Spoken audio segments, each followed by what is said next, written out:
ಎಲ್ಲರಿಗೂ ನಮಸ್ಕಾರ. Hello everyone. ಇಂದಿನ ವಿಡಿಯೋದಲ್ಲಿ ನಾವು 9ನೇ ತರಗತಿ ಸಮಾಜ ವಿಜ್ಞಾನದ ಪಠ್ಯಪುಸ್ತಕದಲ್ಲಿರುವಂತಹ ರಾಜ್ಯ ಸರ್ಕಾರ ಎಂಬ ಅಧ್ಯಾಯದ ಅಭ್ಯಾಸದ ಪ್ರಶ್ನೆಗಳ ಉತ್ತರಗಳನ್ನು ನೋಡೋಣ. ಖಾಲಿ ಬಿಟ್ಟ ಸ್ಥಳಗಳನ್ನು ಸೂಕ್ತ ಪದಗಳಿಂದ ಭರ್ತಿ ಮಾಡಿರಿ. ಇದು ಮೊದಲನೇ ಮುಖ್ಯ ಪ್ರಶ್ನೆ. ಇಲ್ಲಿರುವಂತಹ ಮೊದಲನೇ ವಾಕ್ಯ, ಭಾರತವು ಡ್ಯಾಶ್ ರಾಜ್ಯಗಳನ್ನು ಮತ್ತು ಡ್ಯಾಶ್ ಕೇಂದ್ರಾಡಳಿತ ಪ್ರದೇಶಗಳನ್ನು ಒಳಗೊಂಡಿದೆ.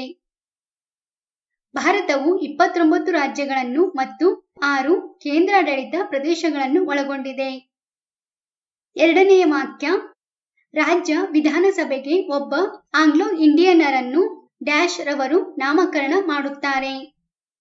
ರಾಜ್ಯ ವಿಧಾನಸಭೆಗೆ ಒಬ್ಬ ಆಂಗ್ಲೋ ಇಂಡಿಯನ್ನರನ್ನು ರಾಜ್ಯಪಾಲರವರು ನಾಮಕರಣ ಮಾಡುತ್ತಾರೆ. ಮೂರನೆಯ ವಾಕ್ಯ, ಕರ್ನಾಟಕ ರಾಜ್ಯ ವಿಧಾನ ಪರಿಷತ್ ಡ್ಯಾಶ್ ಸದಸ್ಯರನ್ನು ಒಳಗೊಂಡಿದೆ. ಕರ್ನಾಟಕ ರಾಜ್ಯ ವಿಧಾನ ಪರಿಷತ್ 75 ಸದಸ್ಯರನ್ನು ಒಳಗೊಂಡಿದೆ. ಮುಂದಿನ ವಾಕ್ಯ, ರಾಜ್ಯ ಮಂತ್ರಿಮಂಡಲವು ಡ್ಯಾಶ್ ಮತ್ತು ಡ್ಯಾಶ್ ಯನ್ನು ಒಳಗೊಂಡ ನೈಜ ಕಾರ್ಯಾಂಗವಾಗಿದೆ. ರಾಜ್ಯ ಮಂತ್ರಿಮಂಡಲವು ರಾಜ್ಯಪಾಲರು ಮತ್ತು ಮುಖ್ಯಮಂತ್ರಿಯನ್ನು ಒಳಗೊಂಡ ನೈಜ ಕಾರ್ಯಾಂಗವಾಗಿದೆ. ಐದನೆಯ ವಾಕ್ಯ, ರಾಜ್ಯಪಾಲರನ್ನು ಡ್ಯಾಶ್ ರವರು ನೇಮಿಸುತ್ತಾರೆ. ರಾಜ್ಯಪಾಲರನ್ನು ರಾಷ್ಟ್ರಪತಿರವರು ನೇಮಿಸುತ್ತಾರೆ. ಆರನೆಯ ವಾಕ್ಯ, ರಾಜ್ಯದ ಅಡ್ವೊಕೇಟ್ ಜನರಲ್ ರವರನ್ನು ಡ್ಯಾಶ್ ರವರು ನೇಮಿಸುತ್ತಾರೆ. ರಾಜ್ಯದ ಅಡ್ವೊಕೇಟ್ ಜನರಲ್ ರವರನ್ನು ರಾಜ್ಯಪಾಲರವರು ನೇಮಿಸುತ್ತಾರೆ. ಎರಡನೆಯ ಮುಖ್ಯ ಪ್ರಶ್ನೆ, ಈ ಕೆಳಗಿನ ಪ್ರಶ್ನೆಗಳಿಗೆ ಗುಂಪುಗಳಲ್ಲಿ ಚರ್ಚಿಸಿ ಉತ್ತರ ಬರೆಯಿರಿ. ಇಲ್ಲಿರುವಂತಹ ಮೊದಲನೆಯ ಪ್ರಶ್ನೆ, ರಾಜ್ಯ ವಿಧಾನಸಭೆ ರಚನೆಯನ್ನು ತಿಳಿಸಿ.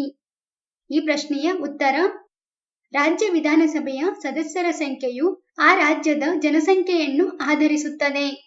ಯಾವುದೇ ರಾಜ್ಯದ ವಿಧಾನಸಭಾ ಸದಸ್ಯರ ಸಂಖ್ಯೆ 500ಕ್ಕಿಂತ ಹೆಚ್ಚಾಗಿರಬಾರದು, 60ಕ್ಕಿಂತ ಕಡಿಮೆ ಇರಬಾರದು. ಕರ್ನಾಟಕ ವಿಧಾನಸಭೆಯು 225 ಸದಸ್ಯರನ್ನು ಹೊಂದಿದೆ. 224 ಸದಸ್ಯರು ಚುನಾವಣೆಯ ಮೂಲಕ ಚುನಾಯಿಸಲ್ಪಟ್ಟರೆ ಉಳಿದ ಒಬ್ಬರು ಆಂಗ್ಲೋ ಇಂಡಿಯನ್ನರನ್ನು ರಾಜ್ಯಪಾಲರು ನಾಮಕರಣ ಮಾಡುತ್ತಾರೆ.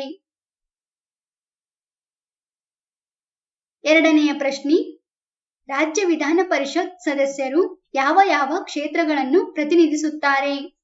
ಈ ಪ್ರಶ್ನೆಯ ಉತ್ತರ, ರಾಜ್ಯ ವಿಧಾನ ಪರಿಷತ್ ಕಲೆ, ಸಾಹಿತ್ಯ, ಶಿಕ್ಷಣ, ಸಮಾಜ ಸೇವೆ, ವಿಜ್ಞಾನ ಮತ್ತು ಸಹಕಾರ ಕ್ಷೇತ್ರಗಳನ್ನು ಪ್ರತಿನಿಧಿಸುತ್ತಾರೆ. ಮೂರನೆಯ ಪ್ರಶ್ನೆ, ರಾಜ್ಯಪಾಲರ ಅರ್ಹತೆ, ಅಧಿಕಾರ ಅವಧಿಯನ್ನು ವಿವರಿಸಿ. ಈ ಪ್ರಶ್ನೆಯ ಉತ್ತರ, ರಾಜ್ಯಪಾಲರ ಅರ್ಹತೆಗಳು ಯಾವೆಂದರೆ ಭಾರತದ ಪ್ರಜೆಯಾಗಿರಬೇಕು, 35 ವರ್ಷಕ್ಕಿಂತ ಮೇಲ್ಪಟ್ಟಿರಬೇಕು, ಯಾವುದೇ ಲಾಭದಾಯಕ ಹುದ್ದೆಯನ್ನು ಹೊಂದಿರಬಾರದು, ಸಂಸತ್ ಅಥವಾ ರಾಜ್ಯ ಶಾಸಕಾಂಗದ ಸದಸ್ಯರಾಗಿರಬಾರದು. ರಾಜ್ಯಪಾಲರ ಅಧಿಕಾರ ಅವಧಿ 5 ವರ್ಷ.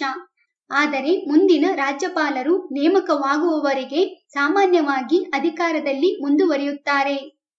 ಕೇಂದ್ರ ಮಂತ್ರಿಮಂಡಲದ ಸಲಹೆ ಮೇರೆಗೆ ರಾಷ್ಟ್ರಪತಿಗಳು ರಾಜ್ಯಪಾಲರನ್ನು ಅವಧಿಗೆ ಮುಂಚಿತವಾಗಿಯೇ ವಾಪಸ್ ಕರೆಸಿಕೊಳ್ಳಬಹುದು. ನಾಲ್ಕನೆಯ ಪ್ರಶ್ನೆ, ಮುಖ್ಯಮಂತ್ರಿಯವರ ಬಗ್ಗೆ ಒಂದು ಟಿಪ್ಪಣಿ ಬರೆಯಿರಿ. ಈ ಪ್ರಶ್ನೆಯ ಉತ್ತರ, ಮುಖ್ಯಮಂತ್ರಿಯು ರಾಜ್ಯ ಸರ್ಕಾರದ ಮುಖ್ಯಸ್ಥರಾಗಿದ್ದಾರೆ.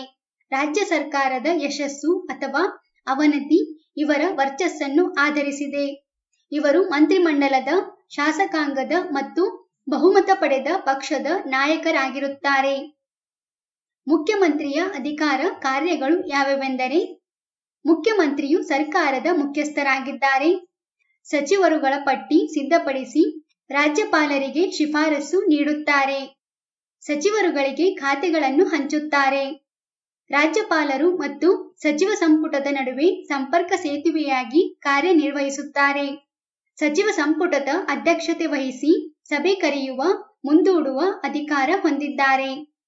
ಅವಧಿಗೆ ಮುಂಚೆ ವಿಧಾನಸಭೆಯನ್ನು ವಿಸರ್ಜಿಸುವಂತೆ ರಾಜ್ಯಪಾಲರಿಗೆ ಶಿಫಾರಸು ಮಾಡುತ್ತಾರೆ.